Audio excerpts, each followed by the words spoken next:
The internet is only as anonymous as you want it to be, with many accounts choosing to be someone else. We have seen the negative side of this, such as Lulaboo and Tina Fey 1, both cis dudes pretending to be women online in order to get attention from many a user. But what happens when someone just wants to spread positivity? Apparently, you can get just as far. Meet BendyFan 2013, a Twitter account that may have lasted only a week, but does give us some good insights on future people like him. Hello, I'm Daft Pina, and this is BendyFan 2013, Minor Hoax. Though before we get into the review, we must talk about the rise, as even with such a short existence, wow, did this character spawn a lot from itself. Also at the end, we're going to be announcing the XP Pen tablet winners and showing off some drawings. Stay tuned. BendyFan 2013, which I'll just call Bendy in this entire video, was an account created on August 14, 2022. He's a kid from America who loves Bendy and the Ink Machine, Cuphead, and Nintendo. Pinned as a new artist on Twitter, he is often seen replying to random tweets and posting his drawings online. Until one magical day, the same day, a Twitter miracle happened. Artist Millie489 drew a picture of Bridget from Guilty Gear Strive. Now this character made rounds in August as she came out as trans within the game, no matter how many people try to dismiss it or fake emails from the company, and drew some nice fan art that people liked. Bendy replied to the post asking her to hold him like that, and so they did. A day later, Millie created this piece of the characters hugging, with Bendy responding positively. With 28,000 likes, is going pretty well, but then Sam Onetron posted the overall story. You know, sometimes this website can be quite good. With that post getting over 89,000 likes, it not only propelled Millie, but also Bendy to Twitter fame. He then proceeded to get tons of fan art for this nice interaction, with him replying and retweeting nearly every post he got. Now this was around the same time an artist named CreatorCam13 posted this picture. Can you draw me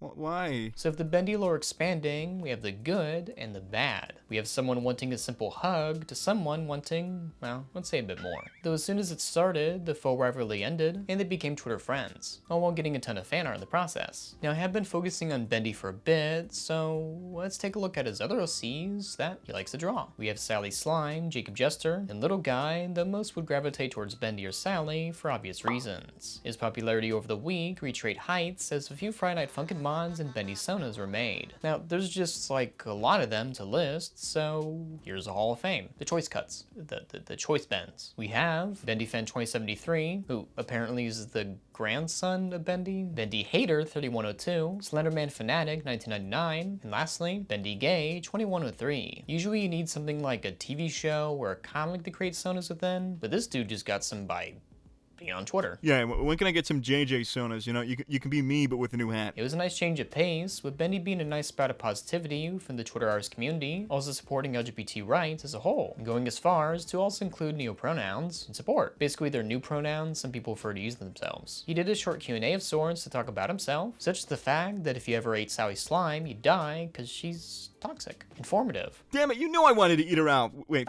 I didn't mean it that way. I meant like, you know, like Jell-O, not in that other kind of connotation, you know what I mean? And also, the reason why Bendy has 2013 in his name is because it's his favorite year of gaming, and the year of Luigi. He's also from America, and his favorite game is Cuphead. I'm assuming the United States, as the Americas, is this entire landmass, so who knows. There's even a Bendy Sweep of Swords with a hashtag made to support the creator, which actually created that meme. No, not the Bendy one, the Morbius one. Back when it was a meme, I photoshopped this image over fake box office results, someone else shared that post, and propelled it into internet popularity. So if you see that meme, you'll think of me, and I wish Know Your Meme would think of me. But if you're liking this video so far, please leave a like and subscribe right now. Thanks! Over the course of a week, he gained follower after follower. Between August 17th and August 18th, he gained over 8,000 new fans. This growth is, while not uncommon, is unprecedented for what was once an unknown creator. Though as all good things come to an end, I suppose reality was bound to set in for this artist. It was rather not something he did recently, but rather something that happened long ago to realize he pulled the wool over everyone's eyes. Just like I hope you gaze your eyes on my Cat's Bear and Marvel. Great segue. What are you doing? I'm posting false information on the web. Why? It's fun.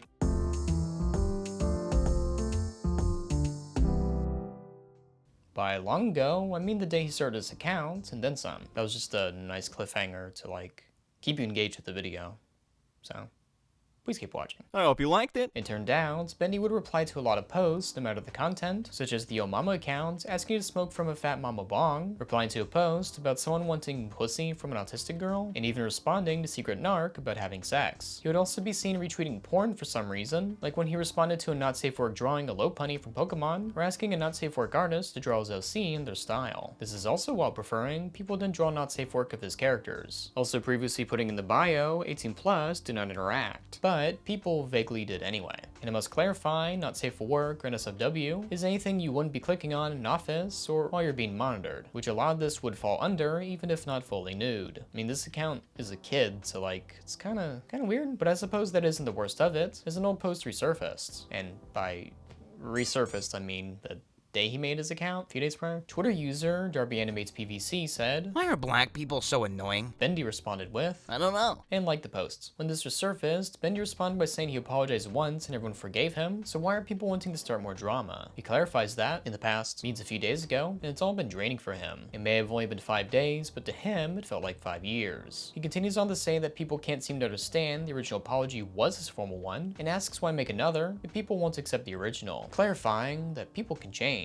I mean, it was a few days ago, but clearly, Your Honor, he has changed. Nobody's perfect, he says, and holding one regretful tweet over his head is awful. Yeah, I've seen this all the time. In fact, my Hell of a Boss video talked about how Vivian will forever be canceled, with how people always bring up stuff she did from 8 years ago. Go watch that video after this one, it's pretty interesting stuff. Though, Bendy did this like 5 days ago in this timeline, so they're not like a one-to-one comparison at all. Bendy feels sorry for that tweet and says that no matter what race, gender, sexuality, or anything, he doesn't find anyone annoying and loves everyone, which is good to see. It's usually when people are caught saying these things, they're like, nah, it's a joke, but they never like clarify they don't hate or mean these things. Regardless, he addressed what needed to be addressed, and everyone moved on, right? Wrong. Apparently, his entire account is fake. Wait, what? After all that? After all the Bendy OCs and bootleg merch I bought off Sally Slime? Apparently so, as he says it was an obvious joke account at first. Just some simple old goofy guy, and thankfully not a random kid under 13. While he doesn't go into detail, we could assume it's someone in their 20s. I suppose in the end, it doesn't really matter too much. With this surprising revelation that someone would lie on the internet about who they are, he does his second and last Q&A. As it turned out, this was never a social experiment, prank, or even done something for clout in the slightest. Apparently Bendy, he never gave a different name or different pronouns. We're just gonna like use the ones he already gave for the character, okay? Purely just made this as a joke account. Just an odd kid asking for art under suggestive drawings, which he says the character should not have been doing. He wanted to quit early on as it started to get overwhelming, as while he did like the support at first, he wasn't ready for all this attention all at once. But to pull back a bit and really see how he got this famous, he did create a perfect rogues gallery that perfectly captured the attention of Twitter. He had the goofy mascot guy, the horny bait slime girl, the wacky clown and jester, and a small creature. You can apply this formula to anyone, even the smiling friends. You have Pim, the goofy guy, Alan, the wacky clown, Glep, the small creature, and Charlie, horny bait. Okay, maybe it's not like a one-to-one or even like a real thing, but for Bendy, it worked on Twitter. Though out of all this, I would say the hardest blow is the fact that Bendy doesn't really like Bendy the Ink Machine, knowing little to nothing about it. Truly the most devastating thing to come from this account. How dare he lie to me like that? I was his biggest fan. I'm a big Bendy head, dude. He says one day he might return, but doubts it'll be anytime soon, and he's not even sure what to do with his OCs. Going on to say that he wouldn't want to do something like this again, as while having 20,000 fans gained over time is nice, all at once in just a short time frame is overwhelming. It felt awesome being able to make people happier by simply drawing wacky little things and just overall being extremely positive in general. Before my rise, I obviously made a few hiccups by leaving a few troll tweets up. The troll tweets, as he mentions, most likely refer to what got him in trouble, as well as him responding under not safe for work posts. When he asked if he has a main account, he declines to answer, making one last statement August 21st, 2022. He said he'll come back eventually, and next time, he'll be smarter. He also drew a nice picture of his OC Bendy kicking racism away, saying it should not be tolerated. As a joke or not, what he said was highly sensitive, and with that, the account went silent. Interesting enough, Darby Animators PVC, the person that made the tweet that caused Bendy's downfall, left the day prior. Their account was created within the same time frame, August 2022. Could they be the same person? Was this a speed run of an ARG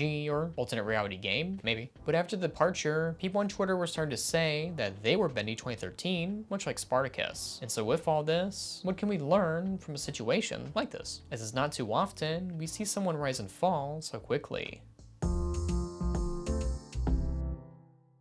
With this sort of fame in a short time frame, we get to see a microcosm of a person within a week rather than say a year being online. We're able to see how fame can change a person and how people react to said popularity. Amongst all the kindness Bendy got, there were some people pretending to be him on Discord that make him look bad for some reason. He did address this on Twitter, saying he only has a Twitter account, and if there's any other social medias with his name, they're all fake. This actually happened to me, as I know of 2 separate Daft Pina Discord accounts that actually joined Ellis Marks and I's Discord. Although they were swiftly banned, they're probably still pretending to be me somewhere else. So watch out. For Bendy, this is not an occurrence because of how fast it happened, but this is something people always see when someone becomes popular. To pretend to be them elsewhere, to damage their name, or just to troll others for fun. Yeah, there's this guy, Solid JJ, dude. You should subscribe to him. He's an amazing, terrible.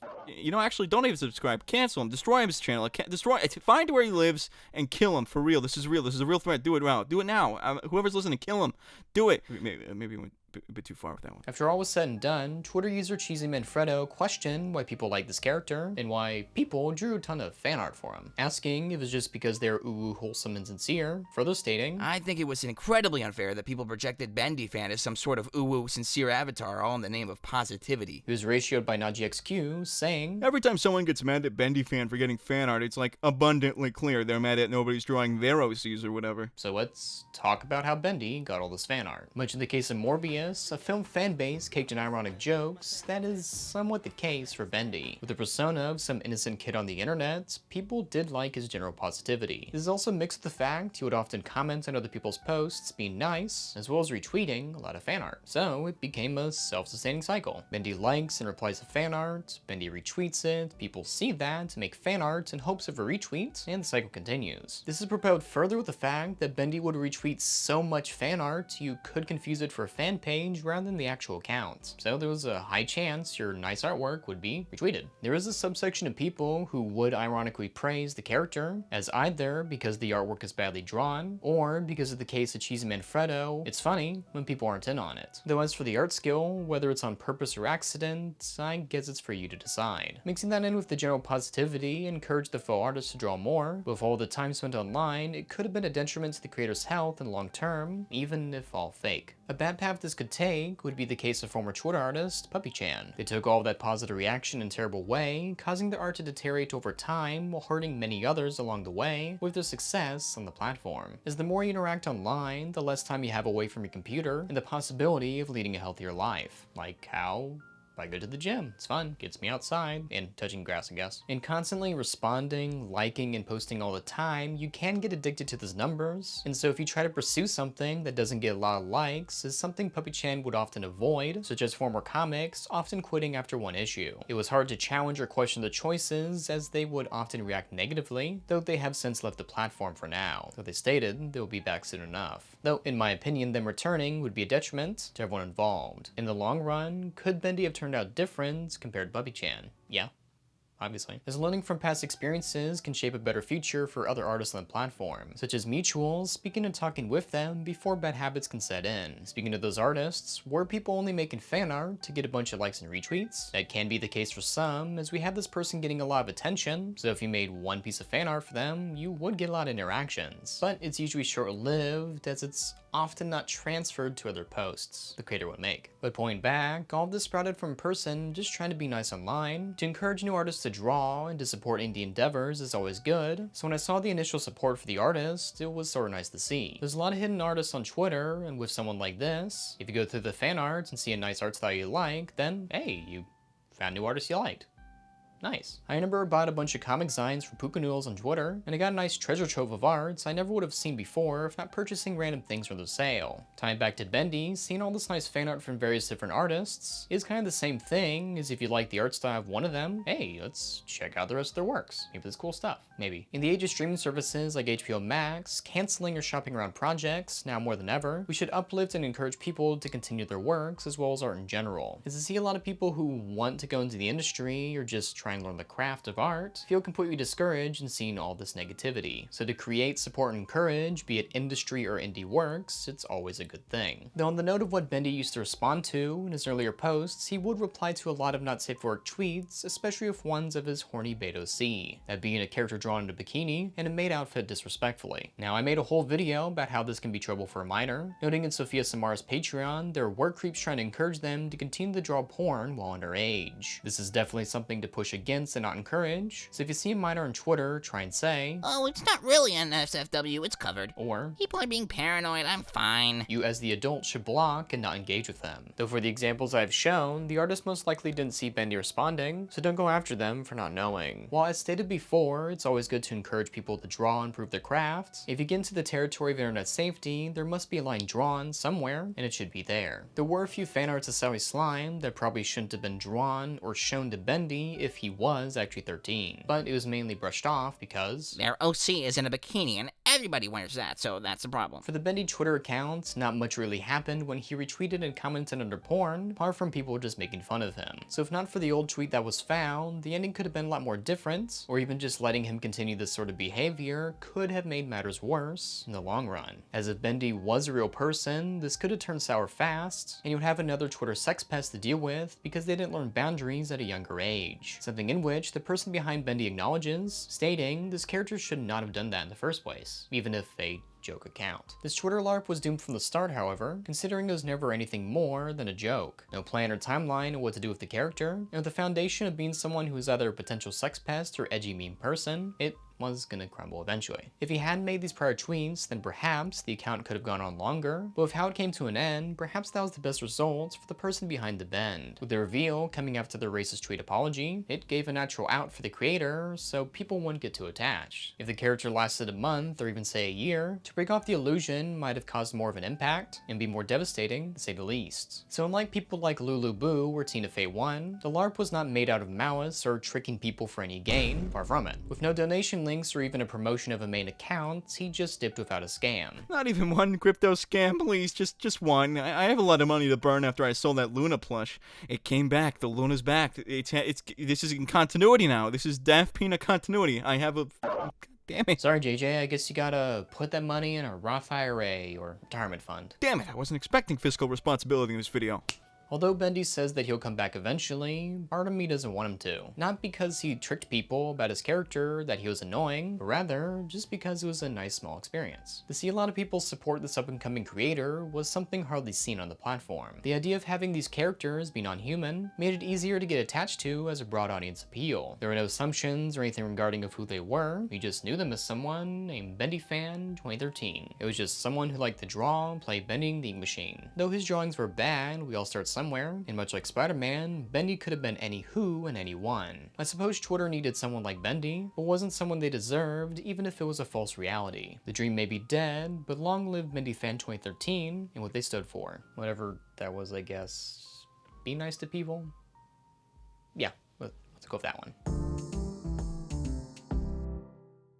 Bendy Fan 2013 was a unique Twitter tale, as you don't often see someone rise and fall within such a short time frame. However, this did give us something to look into, and something to think about for future cases. Since we never knew Bendy was fake, and no matter the idea that he claimed was always a joke from the start, would we have treated him the same if the knowledge is more accessible? Would we lean more into the meme that everyone knows Bendy is fake, and that it's just an in-joke to support the creator? Perhaps. How would we treat someone like this in the future, assuming they're real? Would it be the same niceness we gave Bendy? Or would we not want to trust them after getting hurt before? I suppose we'll never know until the next Twitter user of the week appears on a timeline and says hello. Thank you to Sol's JJ for voicing lines in the video, as he always does a fantastic job. And a special lure thank you to my patrons you can see on screen right now. And so if you want to join this lovely list of people, you can join my Patreon, or if that's not your thing, follow me on Twitter, or join Alice Marks and I's Discord. Also, as an interesting twist, I'm on the Pizza Party podcast now, so go listen to that for some more wacky ha-has and he's. They had 3 Rugrats movies. Rugrats in Paris, my favorite Kanye song. Who's in Paris? Rugrats, yeah. Until next time, thank you for watching. Oh, you thought I forgot about announcing the winner winners for the XP pin contest that I mentioned at the beginning of the video? Nope. As a recap, in my last video, I announced a contest for 2 winners to get a brand new XP pin artist 10-second gen tablet. The rules? Draw my 2 characters, Ashley and Lucy, from my upcoming cartoon.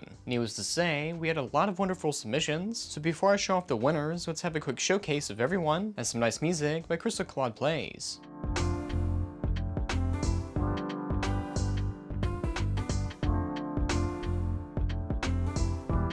Those are some fantastic submissions, so let's see the winners. After a lot of deliberation, Artist Shiny Moon and IDX are the winners. Yay! And so I already contacted them prior to this video, and I told them when they receive the drawing tablets, please post them on Twitter so people can know they got them. And so I know they got them too. Thank you again for XP Pen for letting me host this contest, and be sure to check out all their other wonderful products such as this leather desk pad, or even this USB-C 3-in-1 multi-port. Perfect for those with Macs on the go. But until next time, thank you for watching, and please don't forget to have fantastic.